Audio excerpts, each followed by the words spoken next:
Bismillah, alhamdulillah, salatu wassalam ala rasulillah wa ala alihi wa sahbihi wa man wala. Dans la continuité de la définition de Sharia, pour bien comprendre qu'est-ce que Sharia, il est indispensable d'en saisir les caractéristiques. Donc, quelles sont les caractéristiques générales de Sharia? Première caractéristique, c'est ce qu'on appelle la Rabbaniya, la source divine.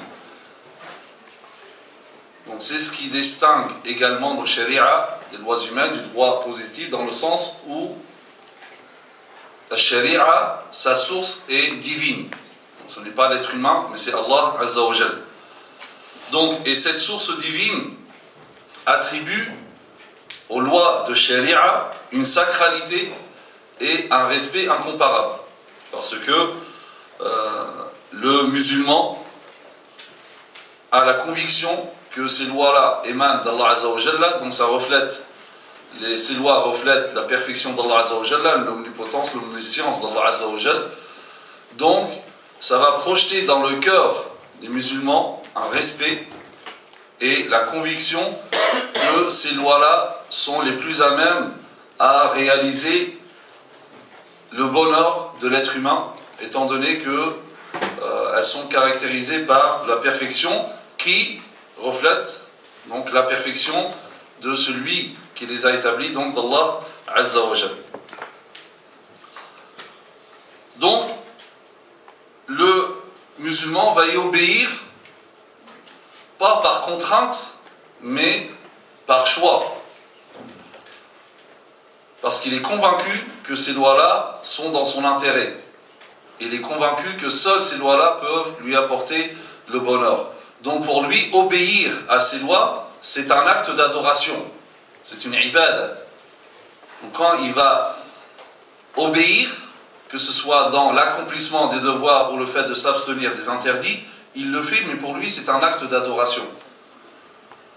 Lorsqu'il s'acquitte d'un devoir religieux, donc pour lui, c'est un acte d'adoration. S'il ne commet pas un interdit, c'est par adoration à Allah Azza wa Jal.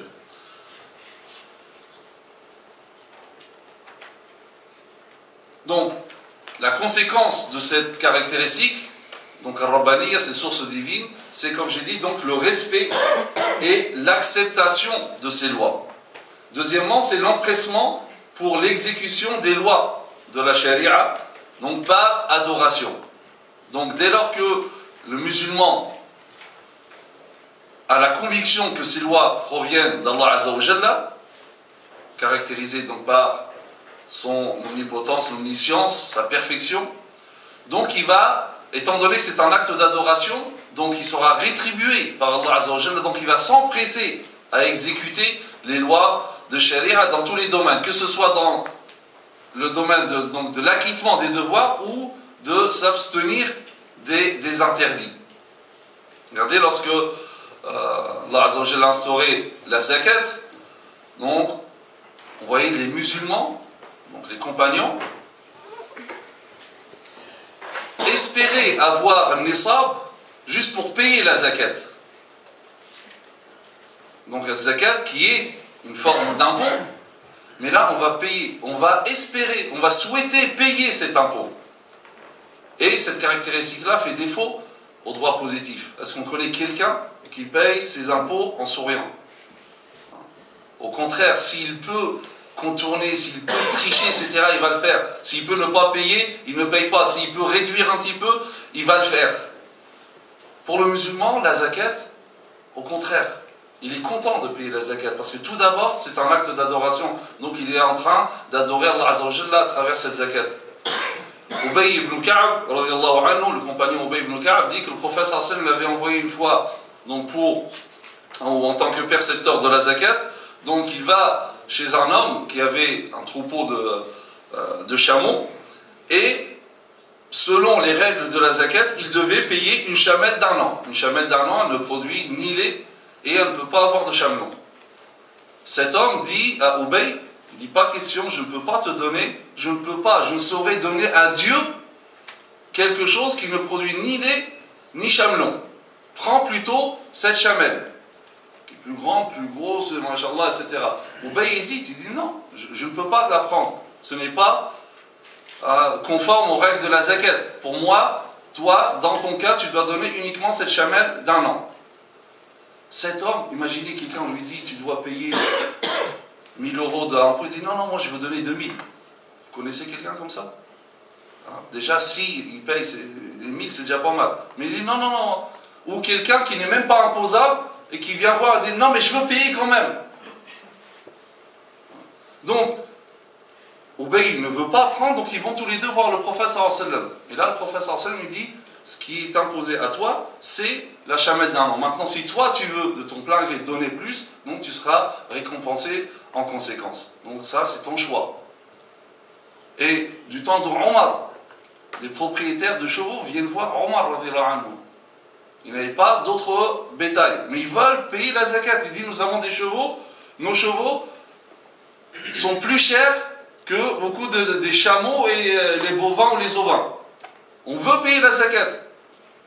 Omar a dit, mais c'est combien chez vous un cheval? Il dit, le prix, et effectivement, le prix était énorme. Il dit, le cheval atteint ce prix chez vous, et là, à partir de là, Omar a instauré la zakat par rapport aux chevaux. Ces gens-là qui n'étaient même pas imposables par les textes, mais pourtant, ils voulaient.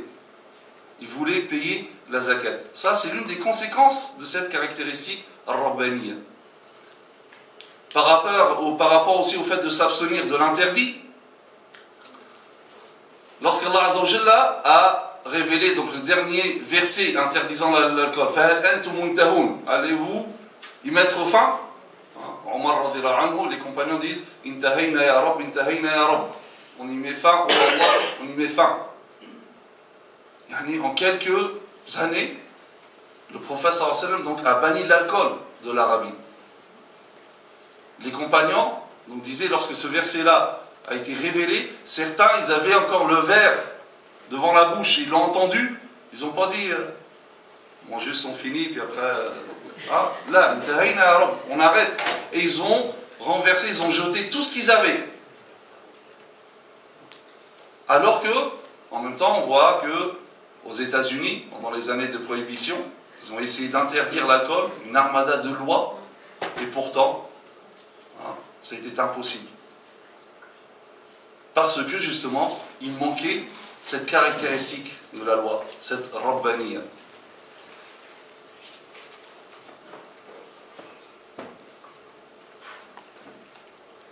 Autre caractéristique générale de la sharia, c'est la moralité, l'akhlaqiyya.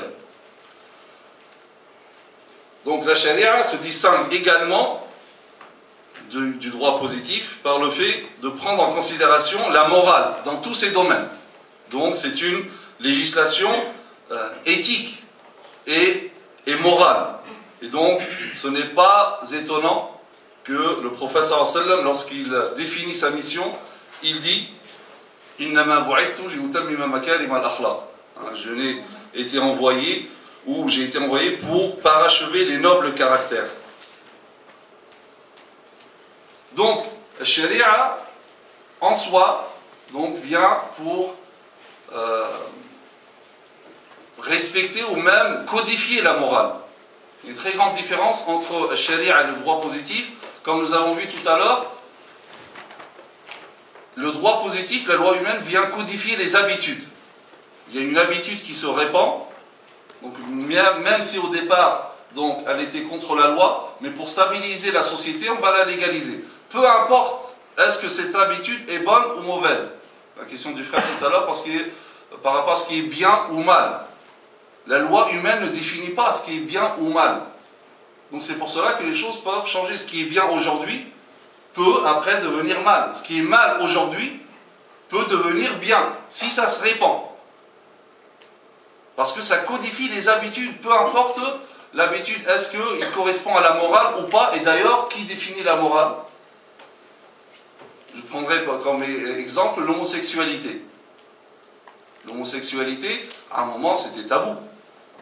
Il y a quoi, une vingtaine d'années, c'est tabou. Ensuite, c'est devenu une maladie. Quand on dit une maladie, donc, on va commencer à excuser, etc. Il y aura de la compassion. Et ensuite, donc, c'est devenu l'une des normalités. Et ben non, il n'y a pas une seule normalité, il y a des normalités, et parmi celles-ci, c'est l'homosexualité. Qu'est-ce qui a fait en sorte que quelque chose qui était mal, qui était tabou, est devenu bien? J'étais invité une fois dans un institut de formation d'éducateurs, et donc à la fin, dans le débat, on m'a posé la question sur cette question d'homosexualité, pourquoi l'islam est intolérant face à cela. Donc, clairement, l'islam considère l'homosexualité comme un comportement déviant.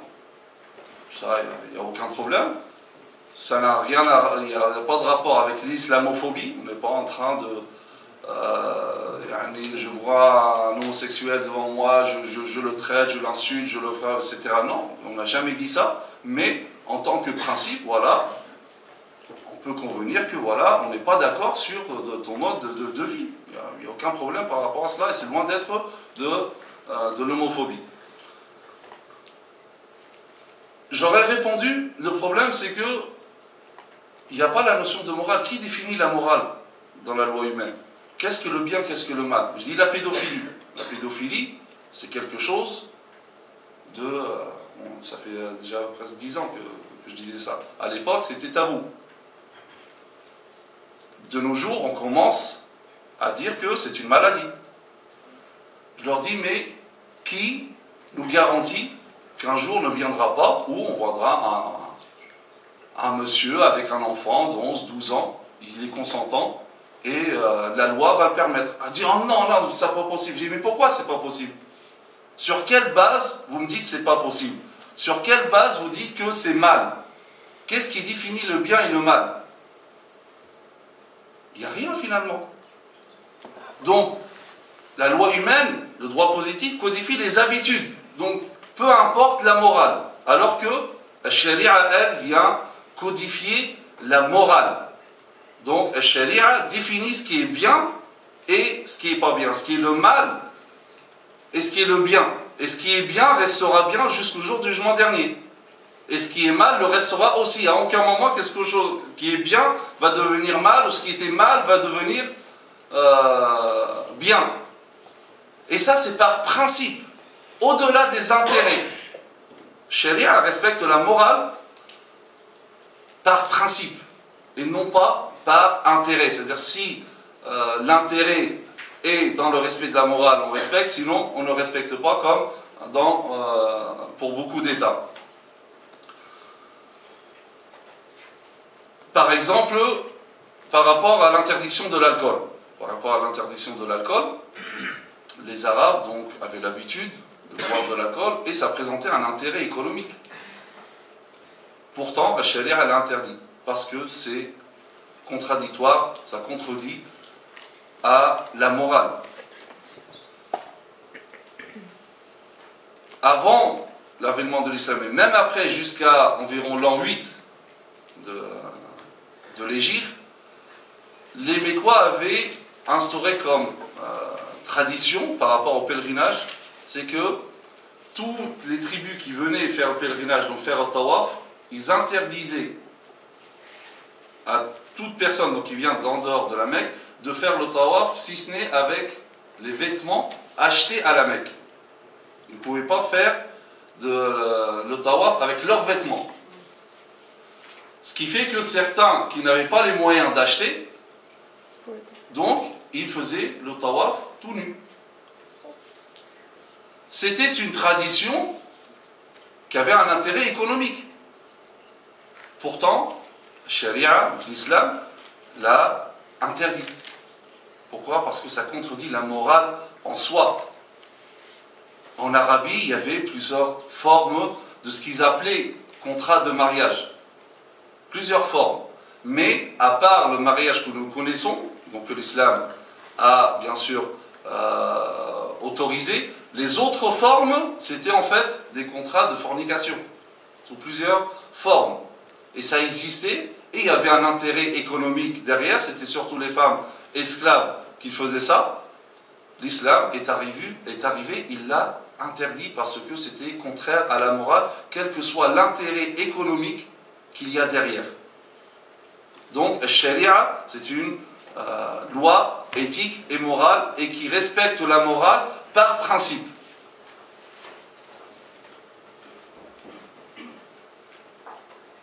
Donc ici, comme je l'ai dit, le rôle du droit positif, c'est la codification des habitudes.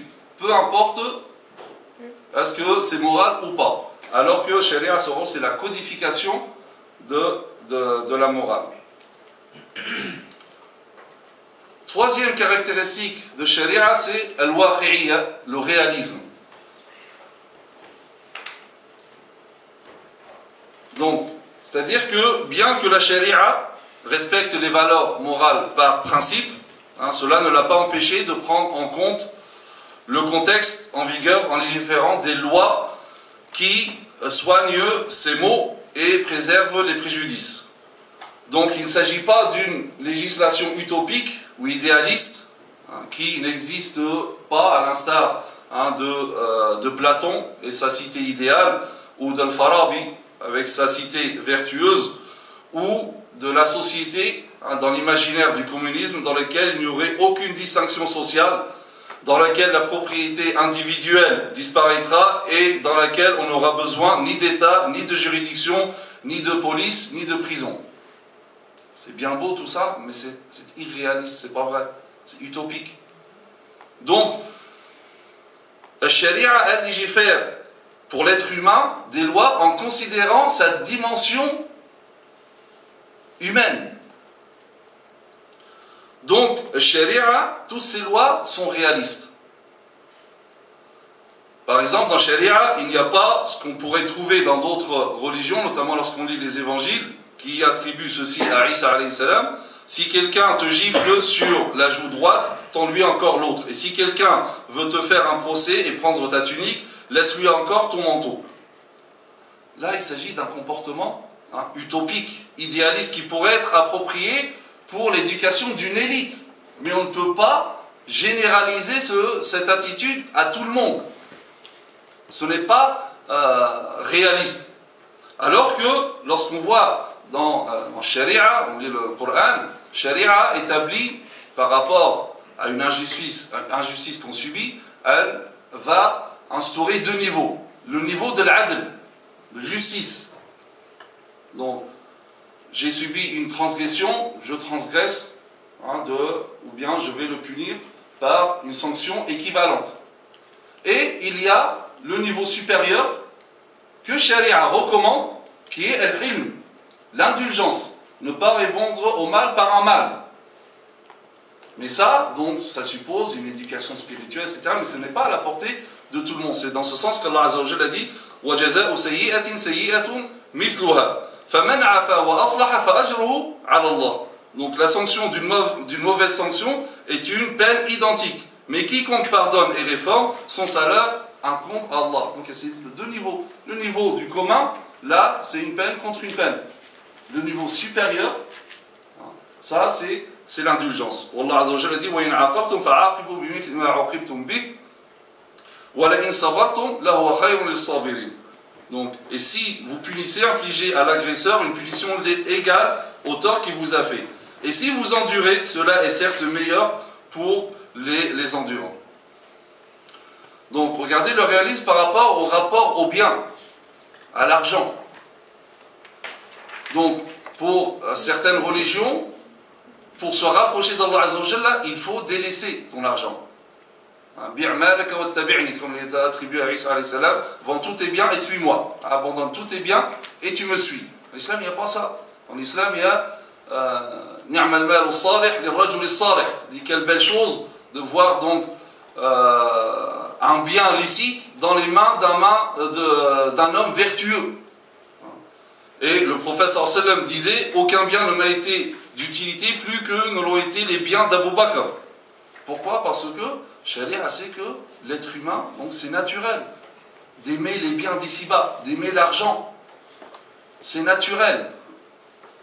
Donc, il y a la reconnaissance de cela, de la propriété individuelle, etc. Bien sûr, tout en mettant donc des restrictions par rapport à certaines choses. Et sur ça, c'est en relation avec aussi le principe de la morale. Donc, l'amour qu'éprouve l'être humain pour la propriété des biens, etc., c'est totalement naturel. Donc s'opposer à cette nature serait totalement impossible et ça ne serait pas réaliste. Autre manifestation du réalisme de la charia, dans la charia, il y a ce qu'on appelle le wazi' ad-dini. En fait, c'est cette barrière spirituelle et morale que le musulman a et s'impose pour ne pas commettre des péchés ou s'acquitter de ses devoirs. Il y a le wazi' ad-dini, c'est une conscience, une morale. Donc, le musulman, s'il ne vole pas, c'est pas parce qu'il y a des caméras dans le magasin, mais c'est parce que c'est interdit, parce qu'Allah Azza wa Jalla le voit avant tout. Il y a des personnes, ça c'est suffisant pour donc qu'ils s'éloignent, s'écartent de l'interdit ou pour qu'ils s'acquittent de leurs devoirs. Pour d'autres, si charia, il n'y aurait eu que ça, on aurait dit ce n'est pas une législation réaliste, parce que ça peut marcher avec certains, mais pour d'autres non. Pour d'autres, il faut autre chose. Donc d'où, par exemple, les sanctions pénales. Sanctions pénales avec, bien sûr, les différentes sortes de sanctions, que ce soit al-hudud, édictées par les textes, ou ta'zir, donc les sanctions qui relèvent des prérogatives du gouverneur. Le réalisme de charia se manifeste également par le fait qu'il existe dans la charia la notion de la guerre. C'est réaliste parce que il ne faut pas croire que nous vivons dans un monde utopique où il n'y a pas de guerre, où l'État ne sera jamais inquiété ou attaqué. Ça, c'est utopique. Donc, étant donné, et c'est dans ce sens-là que Ibn Taymiyyah, Ibn Qayyim et d'autres disent que le fait que la guerre existe en islam, c'est fondé sur le fait que la guerre existe d'abord chez les autres. Donc, si la charia aurait dit non, la guerre n'existe pas pour se défendre, je dis ça, ce n'est pas réaliste. Et c'est pour cela que ça existe dans tous les États. Le réalisme de charia se manifeste également par l'existence du divorce. Dans certaines religions, donc il n'y a pas de divorce, mais ça, ce n'est pas réaliste. Bien sûr, c'est la dernière des solutions. Et c'est la chose licite la moins aimée d'Allah Azza wa Jal, c'est sûr. Mais si il n'y a pas autre solution, donc il y a la solution du divorce, et des fois la seule solution, et peut-être la meilleure solution, dans des cas, c'est le divorce. Et ça fait partie donc du réalisme de l'islam. Ça se manifeste donc dans plusieurs domaines, comme le fait, et ça le Cheikh va en parler tout à l'heure par rapport aux facteurs de flexibilité de la charia, par rapport au fait de prendre en considération les situations exceptionnelles, les cas de nécessité, etc. Ça aussi, ça reflète le réalisme de la charia. C'est que par des moments, l'être humain, il passe par des moments exceptionnels, donc dans des cas de nécessité, et donc la charia va prendre en considération ces cas-là et instaure des dérogations. Et il y a toutes des règles, il y a des règles juridiques qui mentionnent ceci, comme le mashaqqatu tajlibu at-taysir, donc la facilité ou la difficulté apporte la facilité. La charia ou bien ce réalisme se manifeste également dans le fait d'instaurer graduellement les prescriptions. La salat elle-même, la salat a été instaurée graduellement. Ça a commencé par 2 rak'at le matin, après l'asr, ensuite il y a eu les 5 prières, l'instauration du jeûne en 3 étapes, l'interdiction de l'alcool en 4 étapes, l'abolition de l'esclavage aussi à des étapes, parce que tout cela donc nécessitait des lois ou une progressivité dans l'instauration des lois, parce qu'il n'était pas du tout réaliste d'arriver du jour au lendemain et de changer toutes les règles sur lesquelles se font toute la société. Et non seulement la société, éventuellement pour l'esclavage, non seulement la société arabe, mais la société mondiale à l'époque.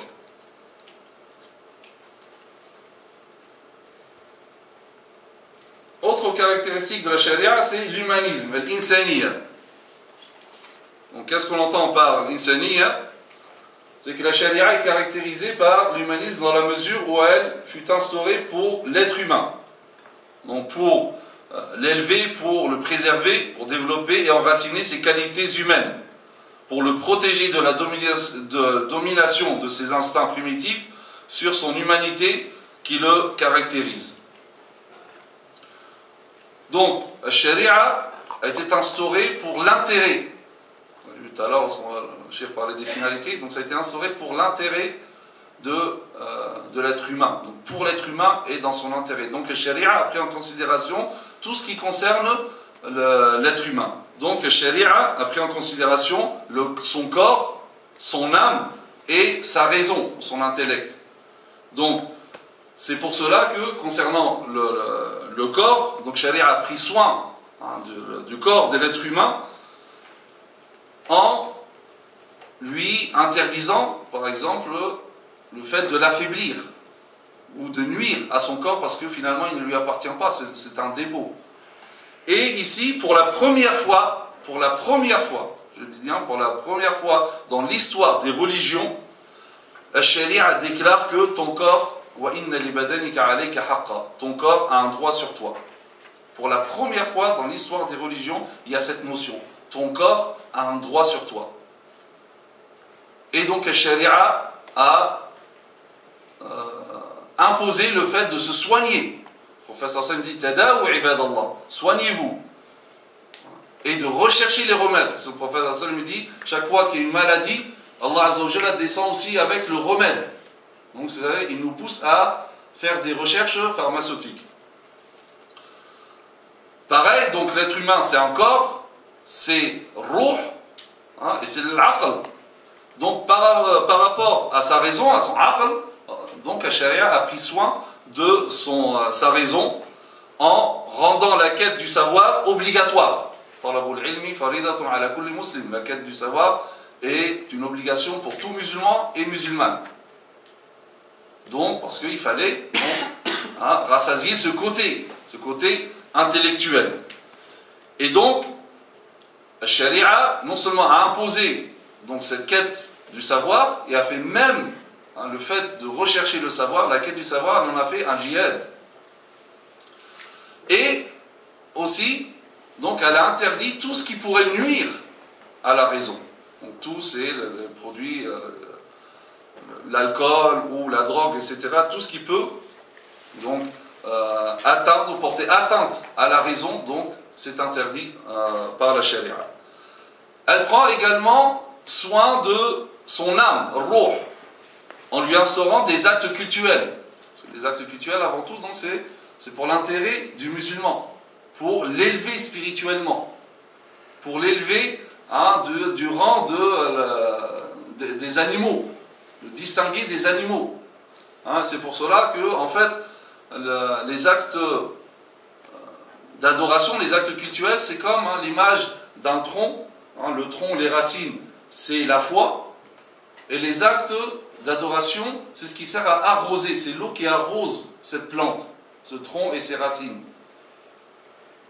Donc, les actes d'adoration ont pour but de garder éveillé ou vivant cette spiritualité et cette foi qui habite le musulman.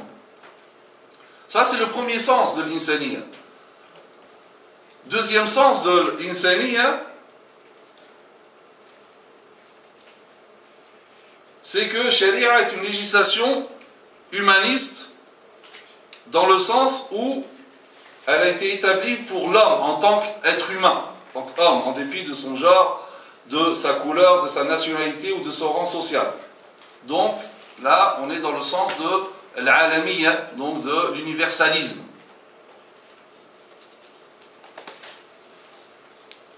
Donc, la sharia est universelle, donc elle n'a pas été instaurée pour un peuple, pour les Arabes, bien que c'est là-bas qu'elle a été révélée en premier et que le messager d'Allah Azza wa Jalla est un arabe, mais ça ne veut pas dire que c'est destiné uniquement aux Arabes. Donc c'est une religion universelle.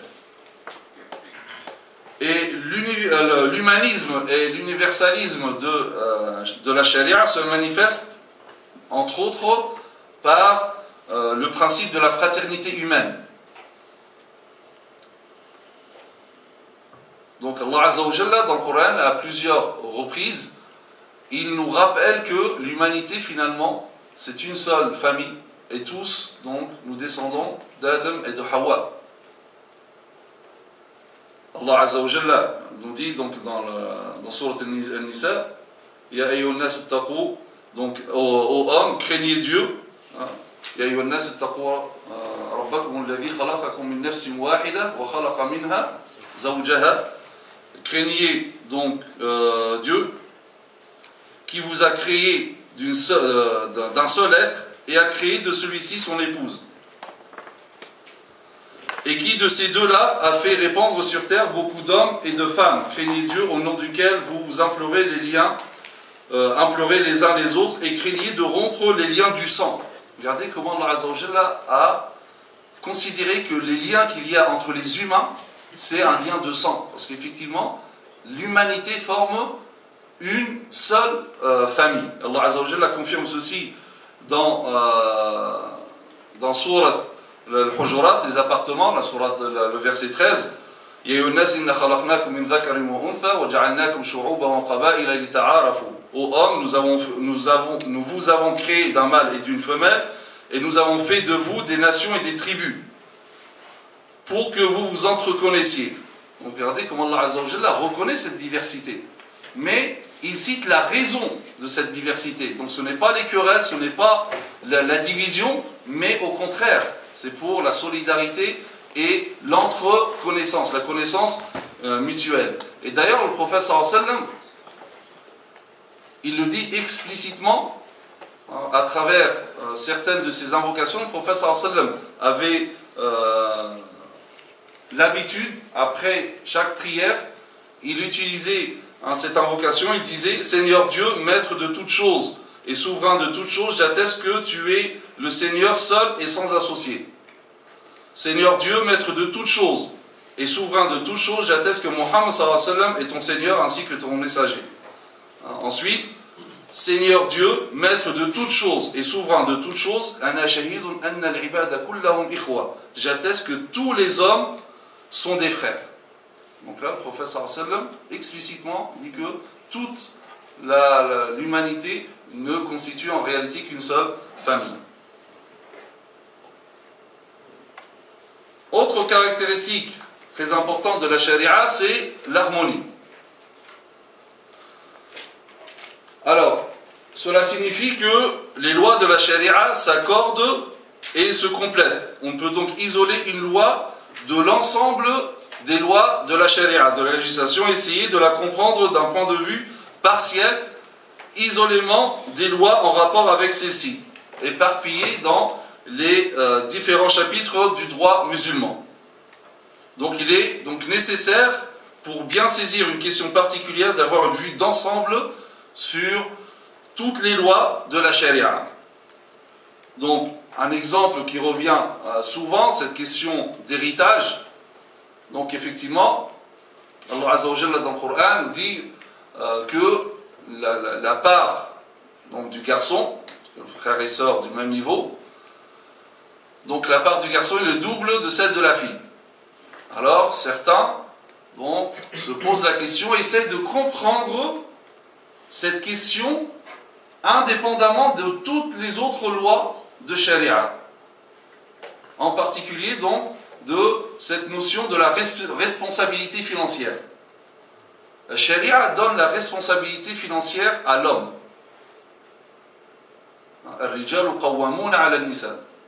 Donc cette responsabilité financière, donc cette qawama, elle est attribuée à l'homme. C'est un verset immuable, c'est une loi catégorique, c'est comme ça. En charia, c'est comme ça, pour les prédispositions de chacun. Allah Azza wa Jalla, il a créé l'être humain, c'est lui qui connaît mieux l'homme et la femme. Il a donné cette responsabilité qui n'est pas une responsabilité qui va rabaisser la femme ou quoi que ce soit. C'est comme dans chaque entreprise, il y a un responsable, et le responsable de cette petite société qui est la famille, donc c'est l'homme. Et Allah Azza wa Jalla dit donc ce sont donc cette responsabilité vis-à-vis des femmes, pas seulement l'épouse. C'est-à-dire que islamiquement, si, par exemple, quelqu'un, bon, lui il travaille, il a sa sœur, il n'y a personne pour s'occuper d'elle. Islamiquement, il est obligé de subvenir aux besoins de sa sœur. Donc, selon le degré de parenté, donc l'homme est dans l'obligation de subvenir aux besoins financiers donc, de la femme. Et c'est vrai aussi donc dans le couple, entre frères et sœurs, etc. Donc c'est-à-dire que cette charge financière incombe donc à l'homme. Et c'est dans ce système, c'est dans cette vision globale que s'insère la question d'héritage. Donc étant donné que la responsabilité de l'homme est plus importante, donc par équité, et c'est ça l'équité, on ne parle pas uniquement de justice, ou bien on ne parle pas de justice, on parle d'égalité. C'est quoi l'égalité dans ce cas-là? Il faut que l'égalité soit juste. Donc c'est équitable. L'équité n'est pas forcément l'égalité. Notamment dans ce cas-là. Donc si on donnait exactement la même chose, égalité, ça ne serait pas équitable. Imaginons quelqu'un,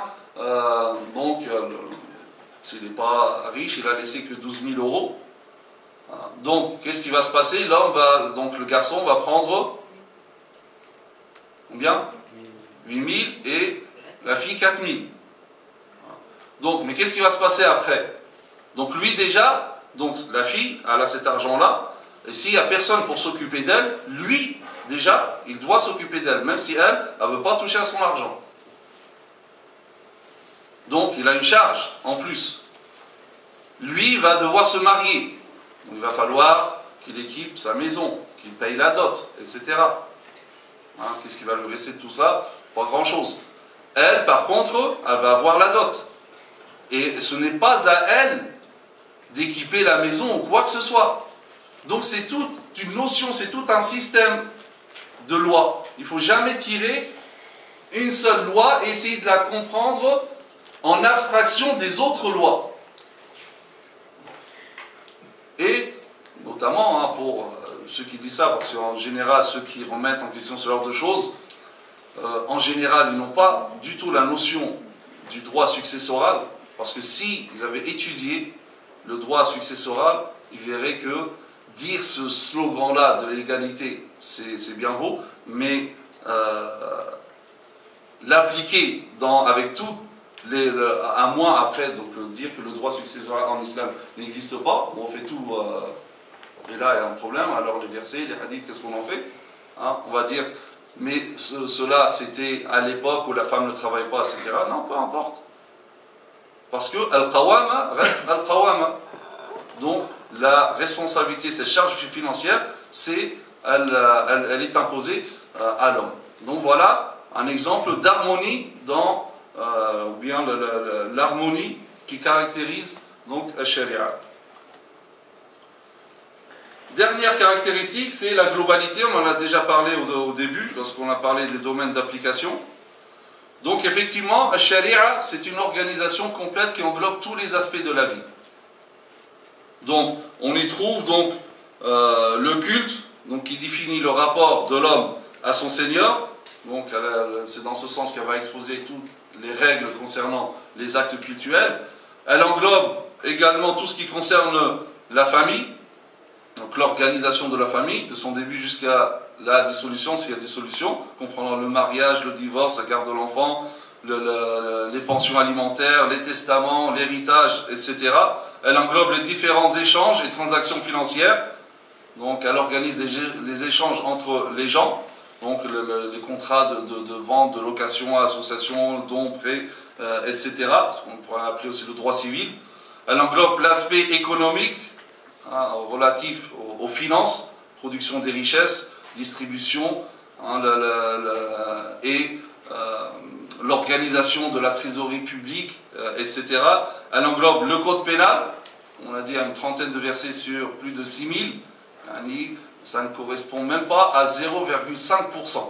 Et pourtant, on réduit Sharia uniquement à ce point-là. Elle englobe également le droit de la défense, relatif donc à la magistrature, les plaintes, les témoignages, les aveux, les serments, etc. Donc l'objectif, c'est l'organisation des procédures permettant de lever les litiges et la réalisation de la justice et de l'équité entre les gens.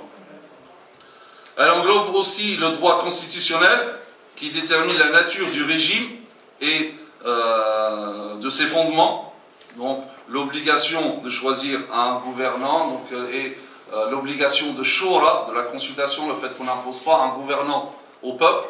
Donc les conditions de ce gouvernant, etc., la relation entre gouvernant et gouverné, etc.